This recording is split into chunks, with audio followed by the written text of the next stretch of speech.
Okay, so everybody, let's address the MLK situation a little bit more, okay? I know that you guys seem to be so offended. Some of you did anyway. Shout out to everybody who got some common sense, right? They seem to be so offended by my cussing. So try and keep up with the non-cussing today and the big words that I use, since y'all seem to think that I have a little vocabulary. But with that said, you guys, we're going to get into some receipts today about the things that I brought up about MLK. Now, for every clip that I show you in this video, know that you can go to the description of this video and those links will be there. I suggest for those of you that don't know these things I'm about to show you, that you should probably go take a look at these videos and watch them in their entirety and learn a little bit more, because I will be showing clips, but there is so much more information and knowledge in the videos that I will be using, okay? So you could go learn a whole lot more.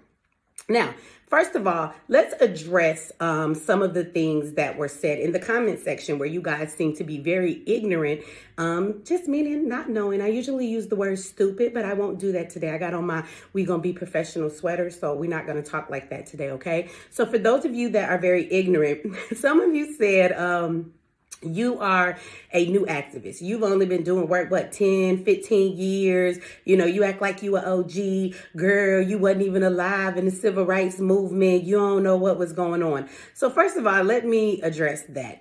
I think that it is really asinine for someone to think that just because I was not born during the civil rights or alive at that time, that means that I can't then ascertain the knowledge at that time and to understand what was going on. There is plenty of evidence and things that can be seen and learned over time. So to say that I have to be alive at that time to understand what was going on is very ignorant, okay?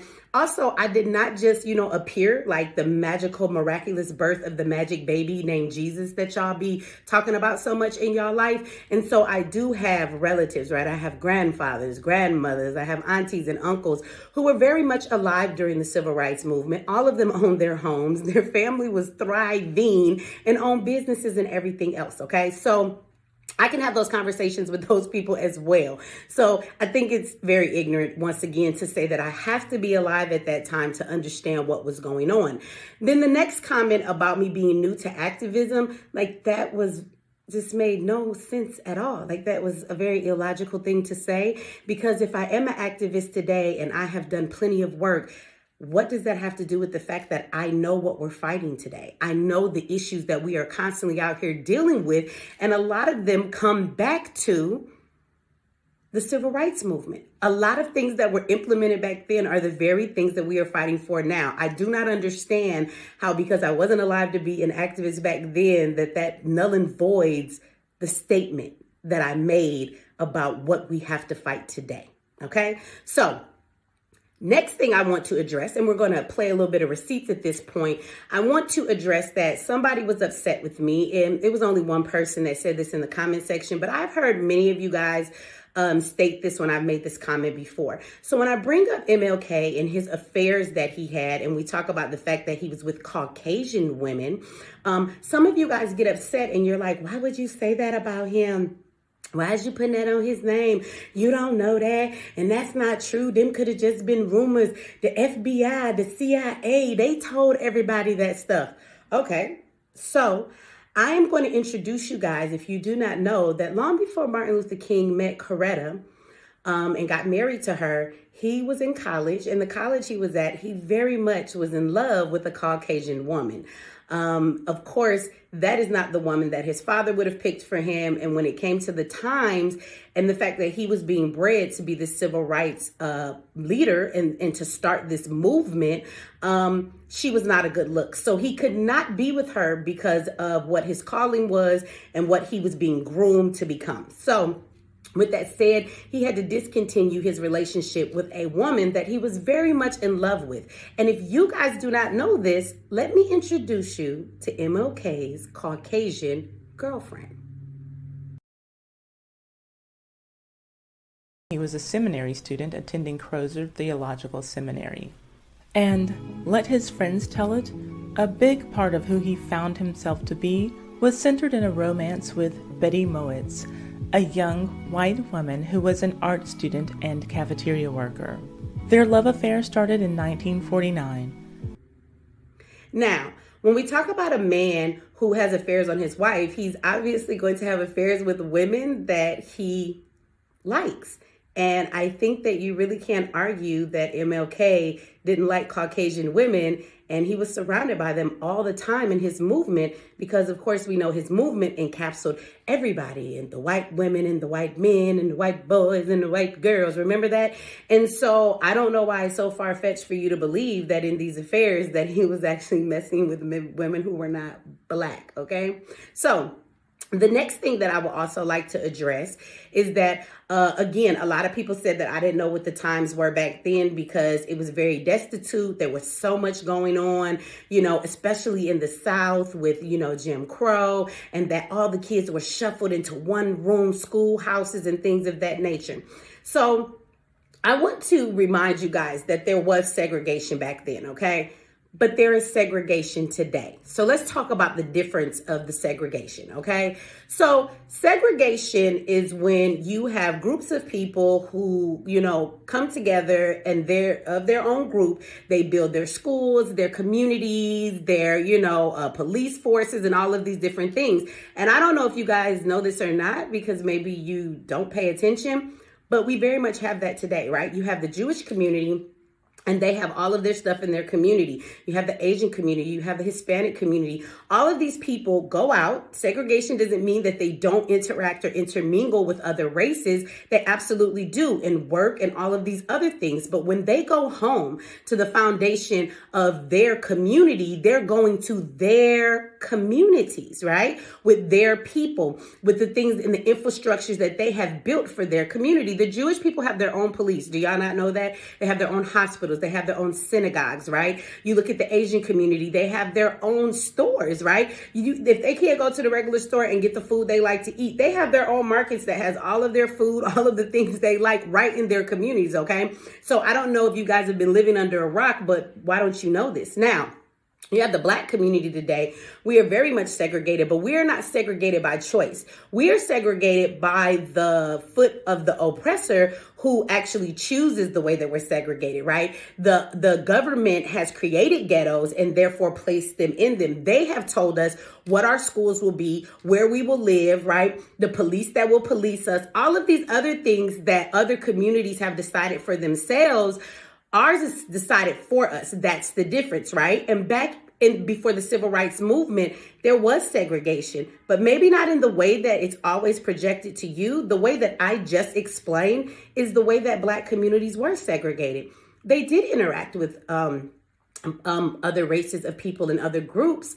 And you have to remember, all across America, some places were much more racist than others, but that does not mean that every place was to that extent. And so what you will find is that black communities actually had their own schools, their own businesses. They were thriving very much. But again, I'm going to play another clip for you so you can hear someone back in 1950 tell you if segregation bothers them, and for you to actually hear all of the advances that black communities were making by building their own and choosing. That's the key word here. Choosing to be segregated, just like all these other groups had chosen to be segregated as well.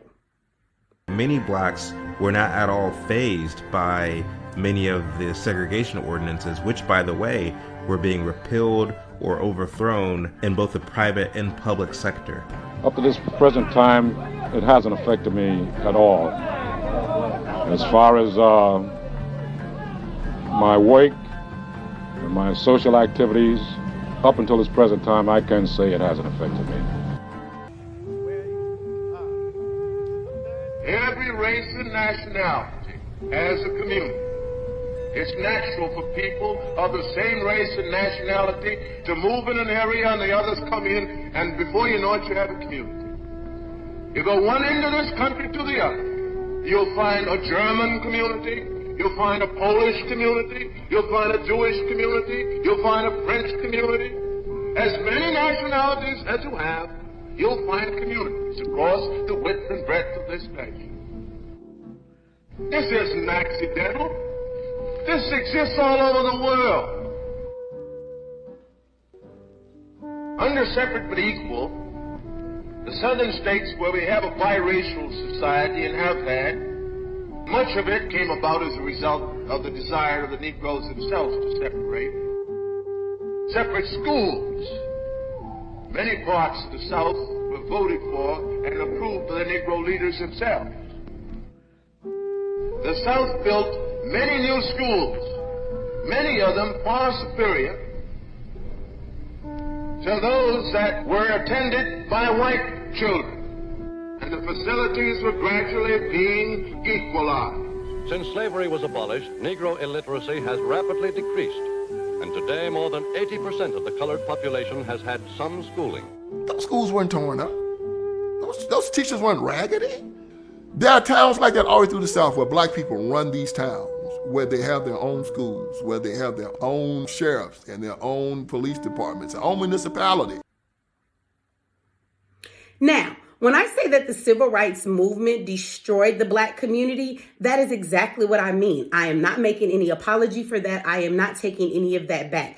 Because once again, all of the things we should have been deciding for ourselves, we laid in the hands of the oppressor, and now they decide all of those things for us.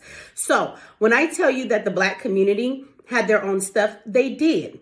I'm going to play a clip for you because you might be offended by my language, or you think Michi is ghetto and very uneducated and she cusses so much. Oh my God, how do you listen to this ratchet chick? So I'm going to let you hear Dr. Claud Anderson actually tell you the same thing, right? So I'm not going to play the whole clip because I can't. There is a very interesting conversation about 5 years ago that Dr. Claud Anderson had on The Breakfast Club, and he tells so much stuff. We cannot play it all in this clip. He talks about how they had their own buses, they had their own cab companies, they had their own black movie theaters. They had so much stuff that was black. They had black mechanics. Everything that was done in the black community was actually done by black people, okay? And he will tell you in this interview, someone who was alive at that time, that civil rights and integration actually destroyed all of the progress that the black community made. He will tell you that itself.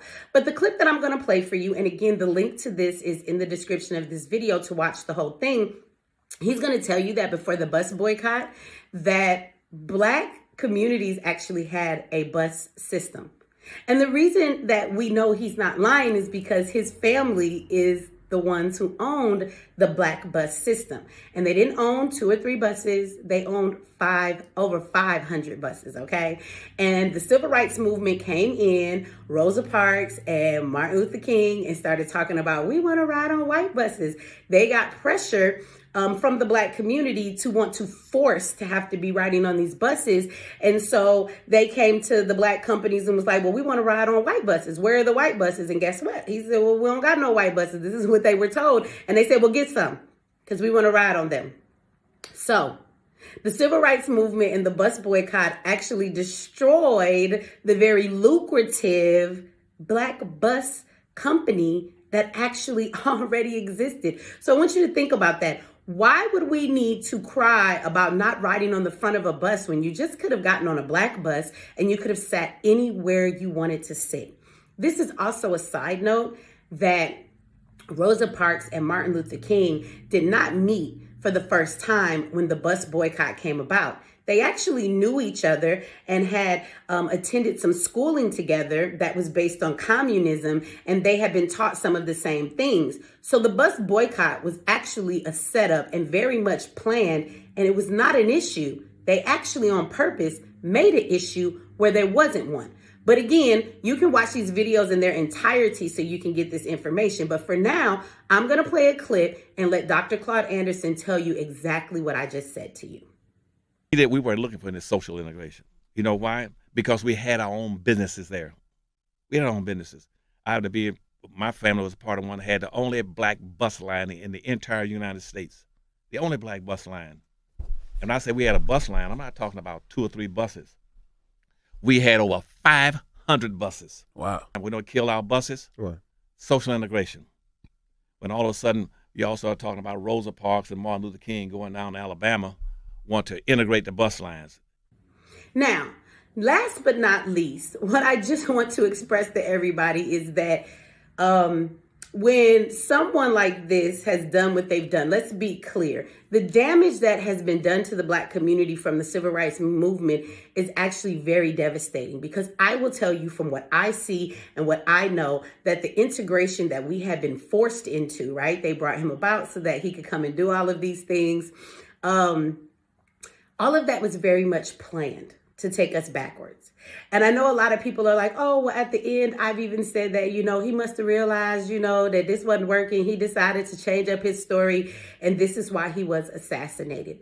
What I will tell you is that I have found in my studies that Martin Luther King did not realize anything later. From the very beginning, he knew exactly what he was doing. He knew exactly what he had been sent to do, and he knew the purpose of what he was doing. He did it on purpose. See, this is what we mean by a person that actually sells out their community. He knew the damage that it would cause. He knew the problems that it would bring. And unfortunately, now that we are in the situation we are in, there is no undoing what he has done. So what I will not do is sit here and act like he is a great leader.